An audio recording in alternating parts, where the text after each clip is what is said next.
Irving on a switch. He's got Durant. Irving. Oh, no. Oh, yes! Durant in traffic by James, who falls down. It's another dunk for KD. Irving loves the matchup with Turner. Kyrie Irving! Durant on the pull-up. That's good. Kevin Durant, 15 points. Ever since a report emerged in May that the Brooklyn Nets were exploring trade scenarios that could, pardon the pun, net them Bradley Beal, fans have been speculating about whether the team that shocked the basketball world by signing Kevin Durant and Kyrie Irving in the summer of 2019 could soon complete the NBA's next Superteam. It's a loaded question, because finding a third star is going to be hard enough for the capped-out Nets, and the building blocks already in place have yet to prove anything as a unit in Brooklyn.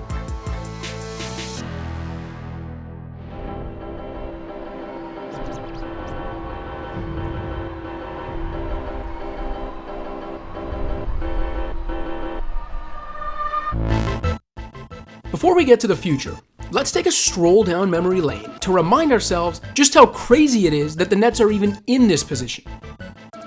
Upon purchasing the then New Jersey Nets in 2010, former team owner and Russian billionaire Mikhail Prokhorov was in a hurry for GM Billy King to build a contender. So the Nets started making moves. The wrong moves. In 2011, the Nets acquired Darren Williams in a trade that saw them surrender 2 first-round draft picks. The next year, the Nets traded a top 3 protected pick, which turned into Damian Lillard, for Gerald Wallace, who was only months away from free agency. That same summer in 2012, the Nets made another big splash by pulling off a trade for Joe Johnson and his mammoth contract, which saw them part with yet another first-rounder. And then the final piece of Brooklyn's disaster piece came via a blockbuster deal to acquire Kevin Garnett and Paul Pierce from Boston in 2013. With the Nets giving up unprotected first-round picks in 2014, 2016, and 2018, as well as first-round swap rights in 2017. To me, this is a great day for Brooklyn, for the organization, and for basketball. I think when you are building a team, if you can add players, you want to add players with a championship pedigree. Are you fucking kidding me? For the franchise's troubles, the Nets were rewarded with mediocrity, never reaching 50 wins or the conference finals with that expensive core. And for the Brooklyn Nets, a disappointing ending to an up-and-down season as they lose at home on their own floor. Even worse, as that team was disassembled, the Nets became a perennial loser with no path to improvement.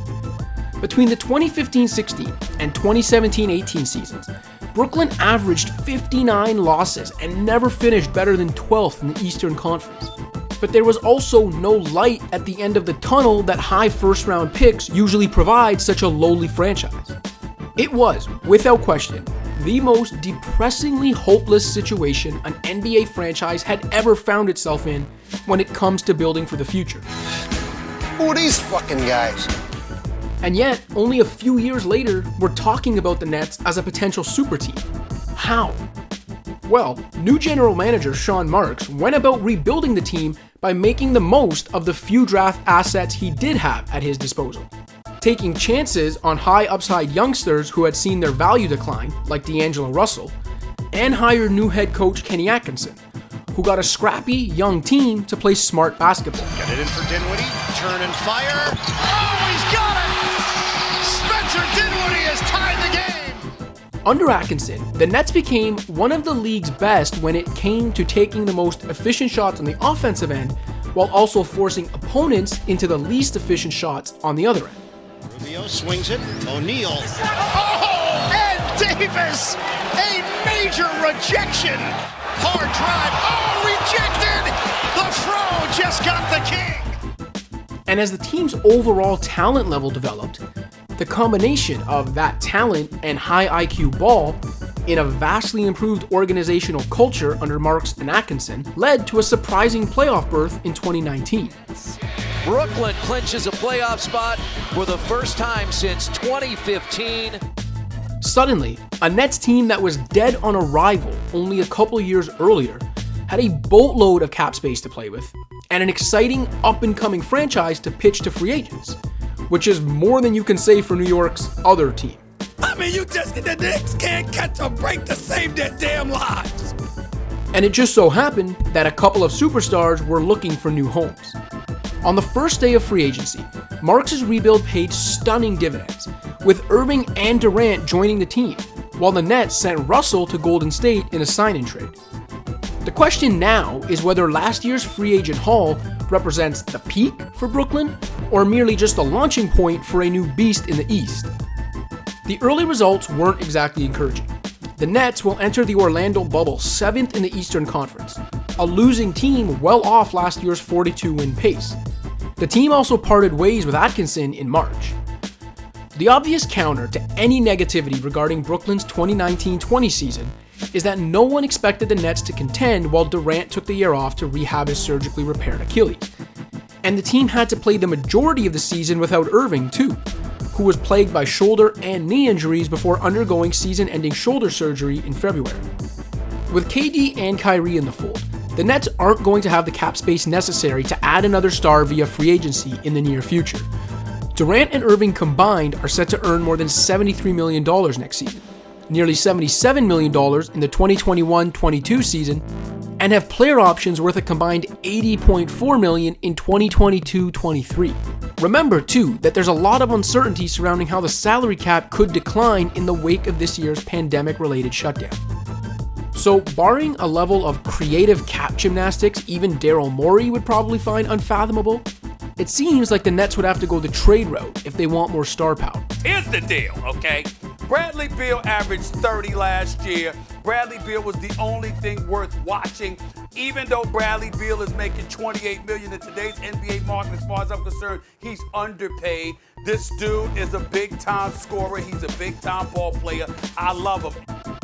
And if they wanted to get in the mix for a star of Beal's caliber, the type of max-level player needed to vault Brooklyn into Superteam territory, like perhaps a Devin Booker or Karl Anthony Towns if things continue to go south in Phoenix and Minnesota, the Nets would almost surely have to part with at least a couple of Karis LeVert, Jared Allen, and Spencer Dinwiddie. So in the event the Nets do go all in and land Beal or another potentially disgruntled all-star we don't even realize is available yet, sacrificing their depth to do so, would the trio of Durant, Irving, and that third star be enough to bring championships to Brooklyn? I'm not convinced. Sure, impact veterans and other ring chasers are always going to be willing to take a discount to join no-brainer contenders. And top-heavy teams with little depth usually tend to figure things out along the way, as LeBron James' high-powered teams of the last decade have proven. But those superstar-laden teams also had LeBron James.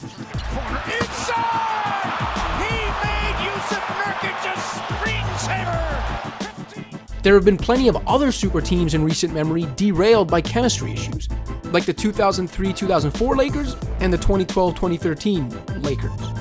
And given all that transpired over the last year or so, the Nets can't be sure what they have right now. For one, the famously enigmatic Irving is unpredictable. His quote-unquote mood swings were reportedly a concern for the Nets during his first month with the team. At one point in January, he had to clarify comments he made about Brooklyn's roster that appeared to target some of the team's younger players. It's transparent, it's just out there, it's glaring in terms of the pieces that we need in order for us to be at that next level. And I'm gonna continue to reiterate it, we're gonna do the best with the guys that we have within our locker room now. When the Nets and Atkinson parted ways, most naturally assumed Irving and Durant had something to do with it, though there's no evidence to actually prove it. Heck, Irving reportedly left a Nets group chat recently after some messages regarding how the team should go about handling their push for social justice, messages which may or may not have actually been sent, were leaked to the media. Meanwhile, the Nets posted a better record when Irving was inactive this season compared to the 20 games he played. Even if you subscribe to the theory that the Nets will be just fine once Irving and Durant share the court as teammates, you must consider this sobering thought. Irving has missed a quarter of his team's games over his 9-year career, and has averaged just 54 games per season over the last 5 years. And while Durant is unquestionably one of the greatest scorers the game has ever seen, he'll also be a 32-year-old 7-footer coming off a catastrophic Achilles injury who hasn't played in at least a year and a half by the time he takes the court again. He Ibaka trying to stay with Durant, knocks it away, and Durant slipping. Durant goes down holding his leg. Ibaka goes up and is fouled down the other end. Many have been waiting to crown the Nets since their big free agency coup last summer, and many more assume a blockbuster deal for one more star would be another step along the path to that inevitable coronation. But if there's one thing the first season of this experiment in Brooklyn should have taught us, during a season that brought more questions than it did answers, it's that this partnership is far from a sure thing.